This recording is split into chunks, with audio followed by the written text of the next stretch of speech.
अस्सलामु अलैकुम वरहमतुल्लाह। कैसे हैं दोस्तों? उम्मीद करते हैं आप लोग खैरियत से होंगे। एक इंडिया का जो है वाक़या आपको बताएंगे, बहुत ही दुःख के साथ आप लोग को सुनाना पड़ेगा और मैं ज़रूर सुनाऊंगा, उसी वजह से ये वीडियो बना रहा हूँ। फ़िलहाल बहरीन पहुँच चुका हूँ। बहरीन बहुत ही खूबसूरत एयरपोर्ट यहाँ पे, जैसे कि नेताजी सुभाष चंद्र बोस एयरपोर्ट और हमारा छत्रपति शिवाजी टर्मिनल, यहाँ पे भी आए, लेकिन इतनी पाकी सफाई नहीं थी, इतनी साफ़ सुथरी नहीं थी। यहाँ पे बहुत ही पाकी सफाई है। जैसे ही एंटर हुए, वॉशरूम यूज़ किए, वहीं पता चल गया कि कितने जो है मैनेज करके रखे हैं। तो यही चीज़ है, अखलाक पाकी सफाई से पता चलती है, और ये सफाई जो है ईमान का हिस्सा भी है। तो इसी वजह से ये यहाँ पे है गल्फ़ का, अरब लोगों का ये बाकी सफाई का बहुत ख़्याल रखते हैं। अच्छा, बहरहाल यहाँ की तारीफ़ हो गई, बात आगे थोड़ी सी करेंगे। जो इंडिया में क्या कहते हैं कि मुंबई में जैसे कि लिंचिंग जो चल रहा है हम मुसलमानों के साथ, तो वो मैं आगे आपको बता रहा हूँ। तो पहली बात कि हम जिसमें आए अभी, जिस गल्फ़ एयरलाइंस से, तो गल्फ़ एयर में हम समथिंग थे 100 अगर, तो उसमें से 60 से 70 हिंदू थे जो अपने हाथ में कलावा पहने हुए, कुछ टीका लिए हुए, आशीर्वाद लेके, है ना, पूजा पाठ करके निकलते हैं ना घर से, वैसे थे।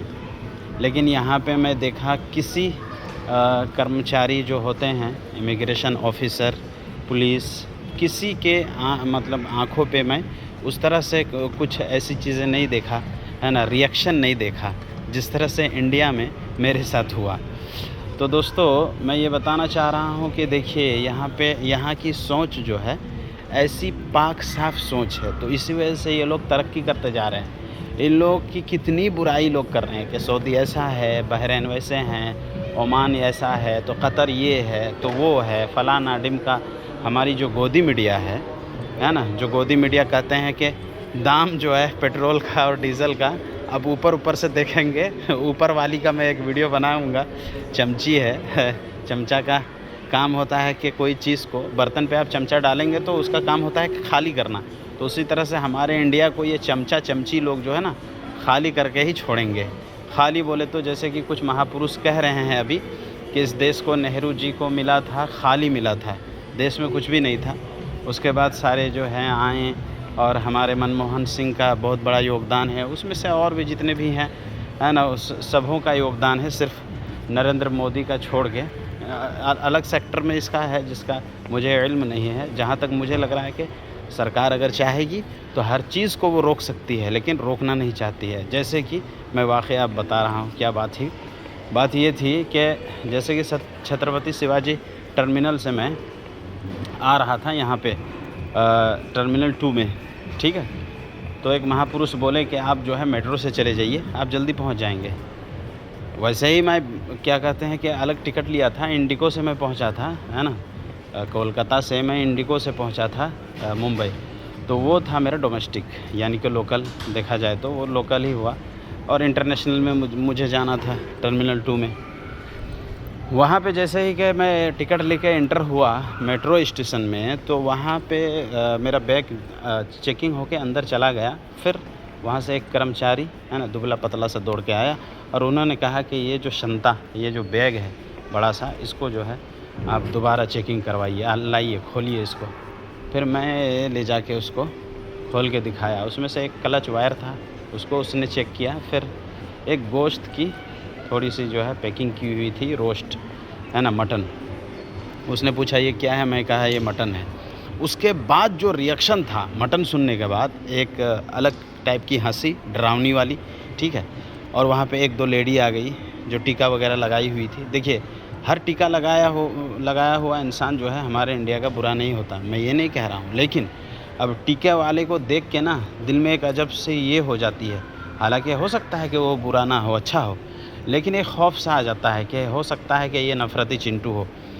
तो वो लोग जो है, बिहेवियर जो था मेरे साथ, ऐसा बिहेवियर था कि लगा कि मैं कुछ मर्डर करके आया हूँ, ऐसा माहौल बना के रखे हैं। अब जो भी हो, वहाँ पे मुझे काफ़ी परेशान किया गया, है ना। वो लोग जो है किसी को फ़ोन करने लगे कि बड़े अफ़सर जो हैं उसको पूछेंगे, है ना, ऐसा वैसा। मैं कहा उनको साफ़ सुथरा, मैं कहा कि जगह जाने देना है तो मुझे मेट्रो से जाने दो, नहीं तो मेरे पास टाइम नहीं है, 2 घंटा मेरे पास टाइम था, मैं जो है ऑटो से चला जाऊँगा, या तो मैं इस जो है मटन इसको फेंक दूँगा।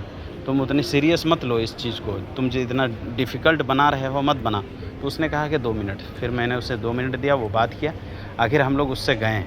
मैं उससे डट के बात किया।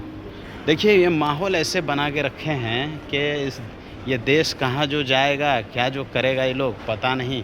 इस देश को देख के जो है, अपने देश को मतलब अफ़सोस हो रहा है, बहुत ही अफ़सोस हो रहा है।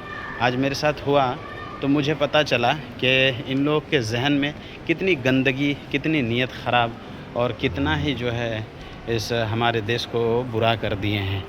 अब पता नहीं, अब जैसे ही हम लोग टनल से घुस रहे थे मेट्रो के लिए, वहाँ देख रहे हैं कि वो एक स्क्रीन पे चल रहा है कि ईद मुबारक। तो मेरा दोस्त एक चचेरा भाई था मेरे साथ, उसने कहा कि भाई ऐसी ईद मुबारक हमें नहीं चाहिए कि तुम्हारी ज़ुबान पे कुछ, दिल में कुछ, दिमाग में कुछ, और जो है तुम हमें ईदी दे रहे हो, ईद मुबारक हमें है ना दे रहे हो कि ईद मुबारक।